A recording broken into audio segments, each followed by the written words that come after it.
Dom Fusi, class of 1946, member of the USC All-Time Team and Athletics Hall of Fame. George Rogers, USC's all-time leading rusher, 1980 Heisman Trophy winner. To hear stories about these legends and see valuable pieces of Gamecock history, you wouldn't look here at Williams-Brice Stadium. You'd be better off coming here to Safran's Antique Shop, where Carolina history is proudly on display. Got into sports memorabilia and wanted to collect something, and why not collect the University of South Carolina? It didn't appear that anybody else was doing it, so I did it.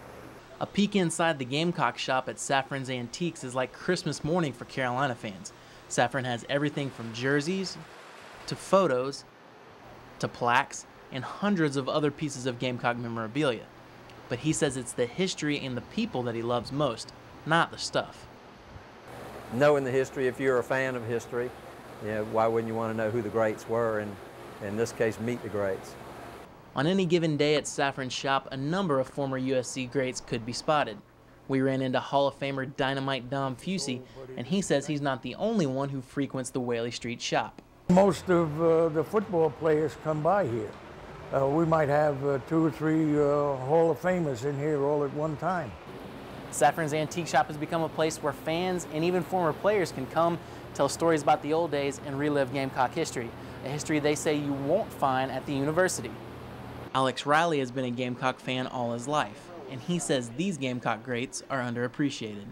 I think it's kind of a shame the university doesn't publicize it more, that they don't kind of raise themselves up and say that, hey, we've had that type of success. It's just something that they're missing out on, in my opinion.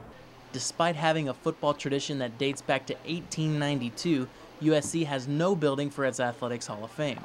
Tom Price has worked at the university for almost 50 years and says that a true Hall of Fame is something he's wanted to see for decades. We have trophies in file cabinets, under desks, in corners.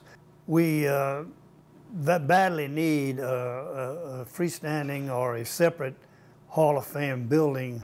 The athletics department declined an on-camera interview with Carolina News, but said that building a Hall of Fame is a major goal in the future. But for now, the Gamecock shop will have to do, and people like Dom Fusi will always be around to take a stroll down memory lane. Jonathan Hillyard, Carolina News. Beach Tigers, 30,000 watts. It was the largest attended